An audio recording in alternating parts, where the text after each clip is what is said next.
Welcome to the We Are VIP podcast.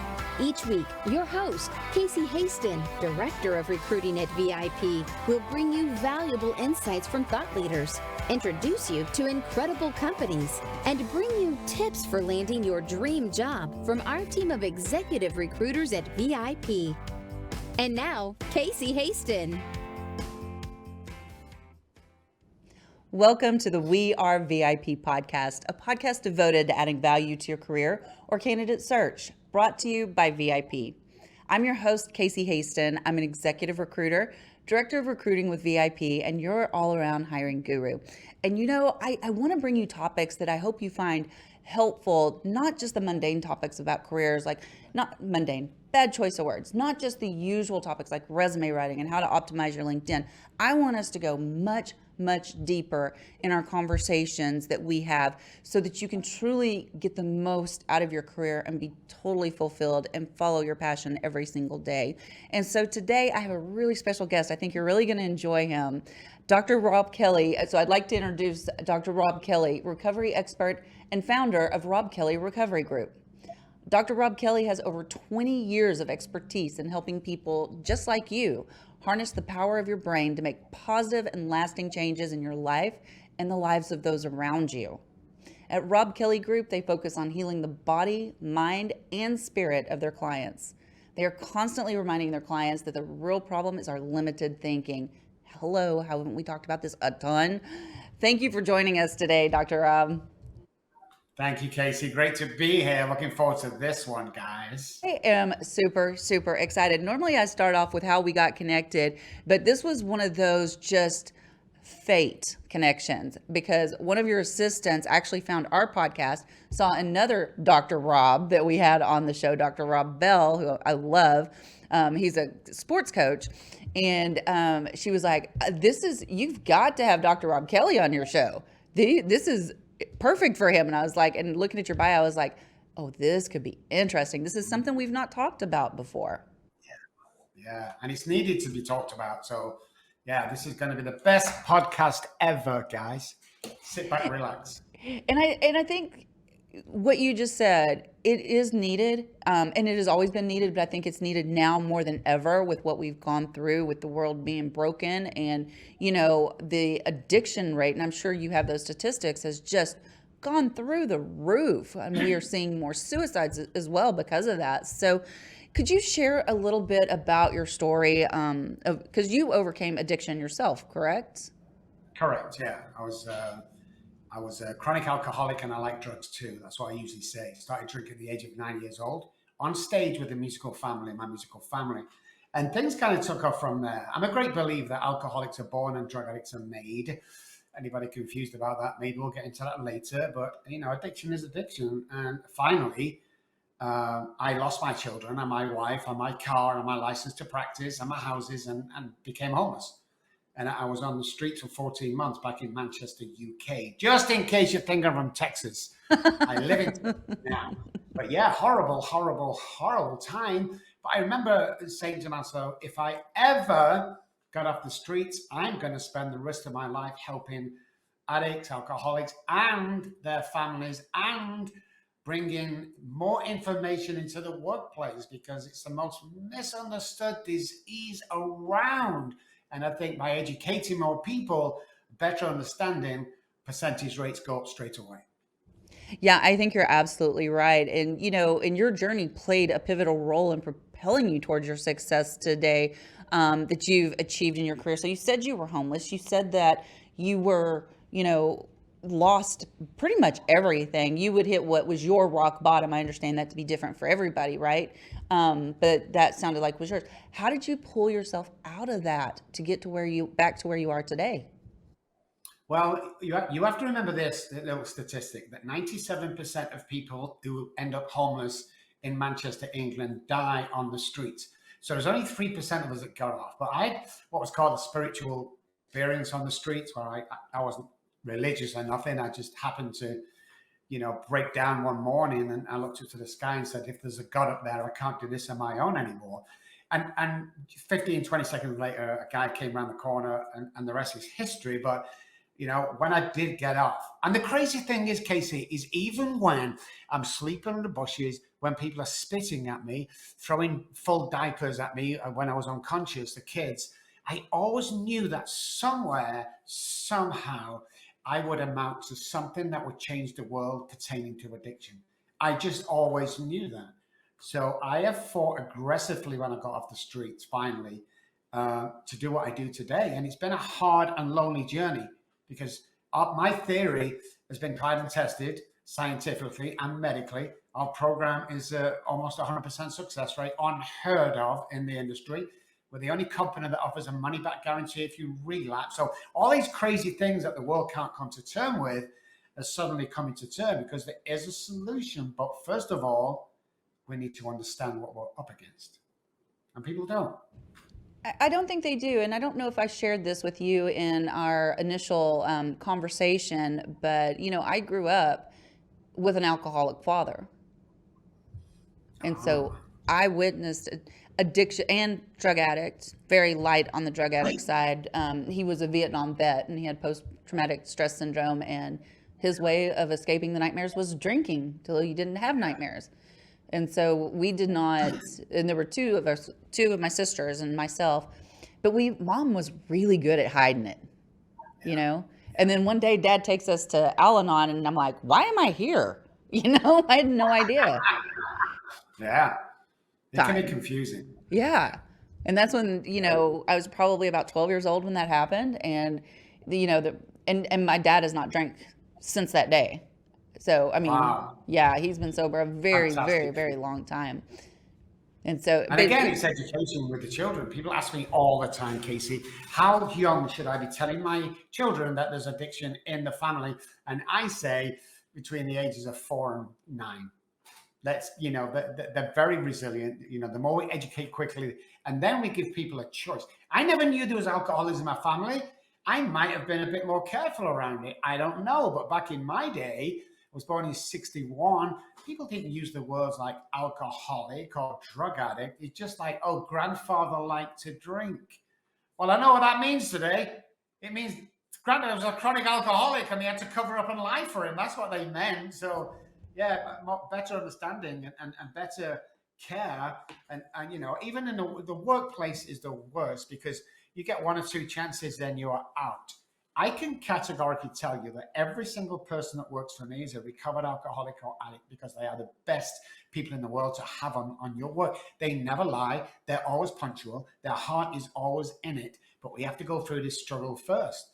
And the guys that survive that turn out to be amazing human beings. So I always say, the guys that looked down on me when I was homeless, I probably came up amongst your daughters or grandsons when I was teaching them to stay sober. You just never know, where this addiction. So if you're sat at home and listen to this, guys, and you think that you're never going to amount to anything and, alcoholism is your only journey, first of all, I want to apologize to you because somebody's put that there. You are worthy. You can get over this. It's all about different perspective. If you want that better job, you can get it. You can get it. And I always say that to people, and, like 10 years ago, they always used to say, the smart ones, well, I can't be president of the United States. Let's forget the political views for a second. We had a businessman running the country. Don't dare tell me that you can't do anything that you want to do. It's just not true. No, it absolutely isn't. And I'm curious, though, let's say that you encounter I'm going to ask you 2 questions here.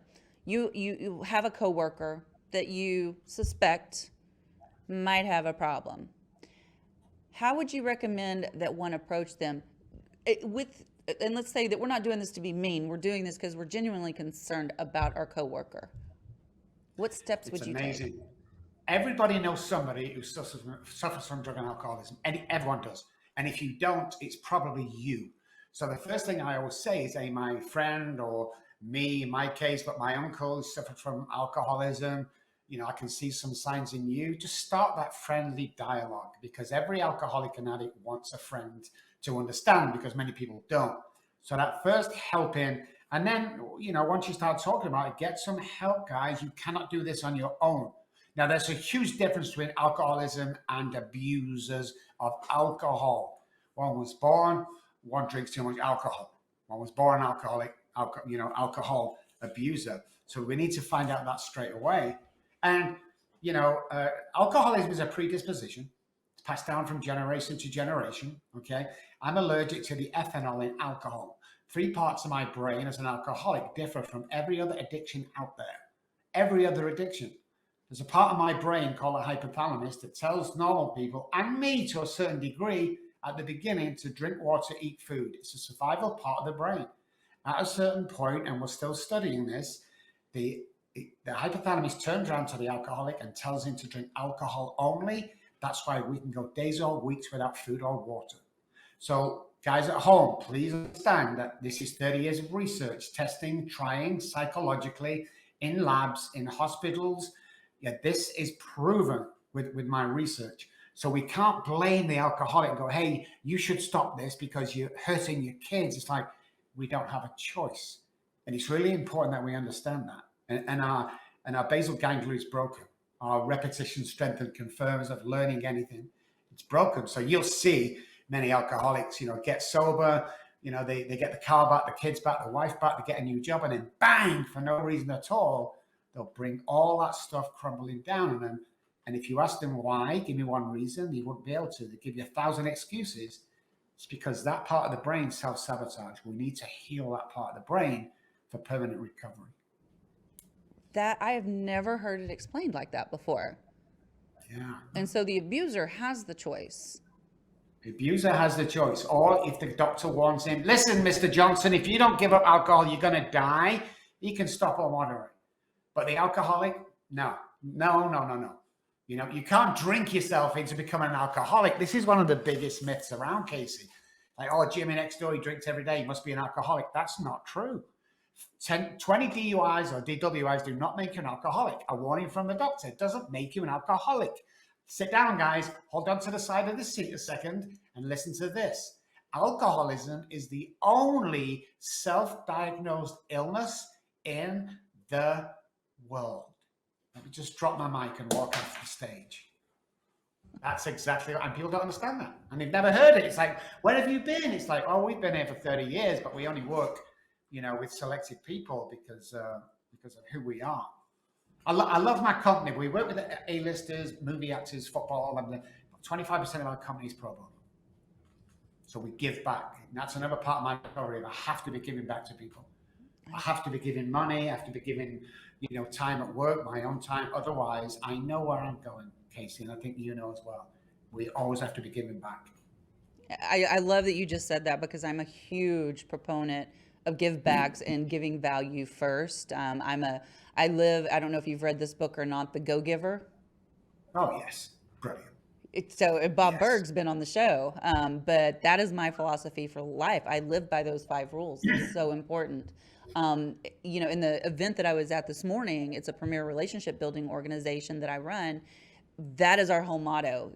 That's one of the rules for membership is you've got to be a giver. And honor your commitments. So it's really interesting that you just said that, and I really appreciate that you do that. One of your personal mottos is stepping out of the disease and into the solution. And I really like that. And so when we're talking about, now that you've explained it, we're talking about true alcoholism, not abusers, right? So we're stepping out of the disease into the solution. Can you share with me a little bit about your journey that helped you to fully embrace this empowering slogan? Well, part of my deal is I lived in that disease. I lived that lifestyle. I went to 12-step meetings. I called myself alcoholic. I did all this crazy stuff that reminded me every day. So when I got into the neuroscience behind what the mind is capable of doing, as well as the brain, neural pathways, prefrontal cortex, decision makers, amygdala, basal ganglia, the anterior cingulate cortex, when I realized the part that the brain plays and how the mind sits inside the brain. So have you ever heard the sentence mind over matter, the brain's matter, how we can really change our lives? It was like step away from that disease, because people want to concentrate is if we can just stop drinking, Rob, or if you can just stop taking drugs for your children, everything's going to be okay. Alcohol has 1% to do with alcoholism, and the same with drug addiction, and the same with any addiction. The problem is deficiency in the body and lack of oxygen, serotonin, and dopamine. That's the normal addictions that you have out there. There is a deficiency. We cannot pass illnesses down. You know, oh, my grandfather had heart disease, or my mom had heart problems, and I have heart problems. That's not true. It's scientifically proven that doesn't happen. What happens is that it is a deficiency where the body in certain foods cannot spin it, like crude oil when we turn it into petrol. It can't turn it around so we can use that fuel. So what happens from that deficiency comes heart disease, becomes inflammation, becomes arthritis. And people don't understand that. It's like, we can change that. It's called methylation. If we don't methylate some of the stuff that we eat every single day, then we are going to be prone to certain, obviously interior body, what it functions at, but we are prone to certain diseases. And we think it's passed down from generation to generation. Impossible. The only thing that could pass down generation to generation is enmeshment, where a child can get depression from mom or dad, or learned behavior, the things we learn inside their house. So again, my knowledge of all of that turned everything around for me, and turned this into a belief that anybody can recover and get their life back. You know, they really can. And I've worked with over 8,000 patients over the last 25, 30 years. 97% of them have recovered, got back into the movies, made that record again. You know, the CEOs, the road cleaners have got back to whoever they are, have got back to normal life, because it's all about what do I know about this? If I had cancer, I'd want to know everything about it, how it was created, blah, blah, blah. With alcoholism, people don't really want to know. Like, let's say any illnesses in the body, any cancers, inflammations, any arthritis start in the body in a hypoxic area. That means there's no oxygen. That's where these diseases are created. When oxygen is present equals the absence of disease. You see, we only breathe 25% of our lung capacity. 25% only. So we only operate on 40 to 60% of our capabilities. When we do our breath work in the morning, 30 times in the morning, 30 times in the afternoon, our body's flooded with the oxygen for every cell in our body. When that happens every day, 2 or 3 times a day, no cancers, growth, inflammation, arthritis can go any further than they already have. Because when oxygen's present, nothing bad can grow in the body.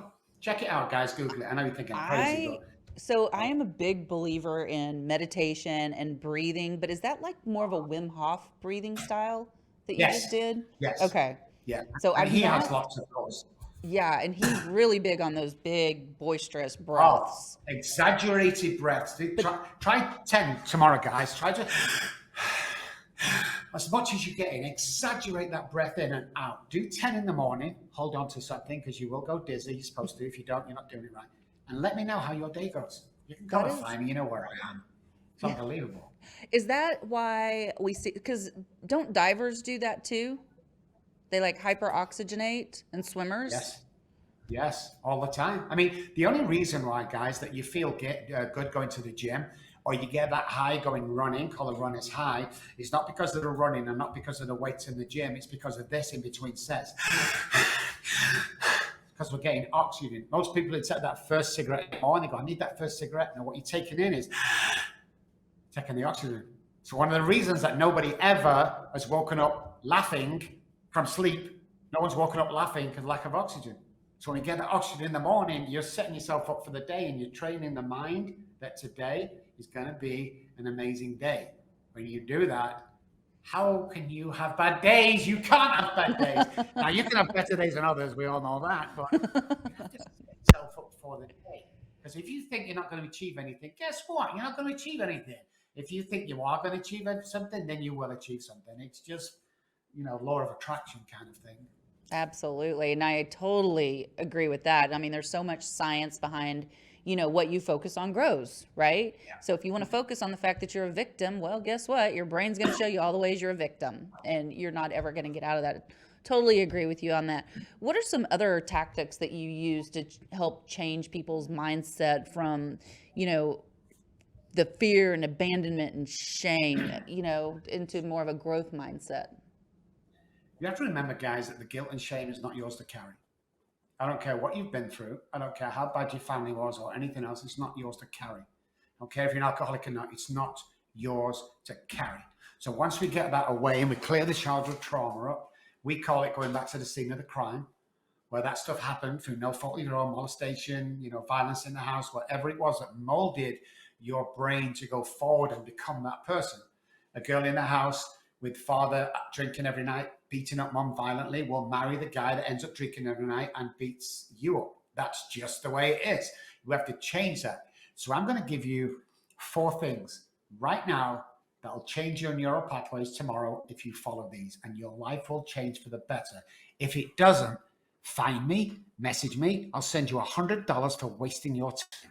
First thing we do when we get up, let's get that breath in, guys. Let's take 10 deep breaths in, out, exaggerate, out. I want you to do that first thing in the morning. Then I want you to walk to the bathroom, and I want you to look in the mirror eye to eye and say, I love you.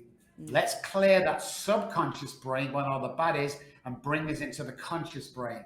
I love you, I love you, I love you. Looking at yourself, it's very hard to begin. After you've done the 10, if you're right-handed, I want you to brush your teeth with your left hand for a week, then back to the right and back to the left for a month. Week on, week off. I need you to do that.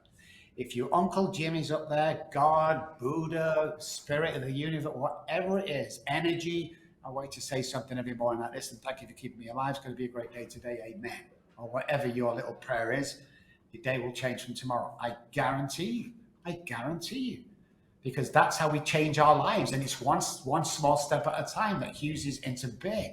Again, if you think you're going to have a great day, you're going to have a great day. People say to me all the time, Case, they go, oh, I've had a real bad day today. And my answer is always the same. Was it really a bad day? Or was it 5 minutes that you spun on all day? It's usually the 5 minutes. That is huge. That is huge. One of the things that I like to do, and I have a very, not rigid, but a routine that I follow every morning. Breathing's part of it.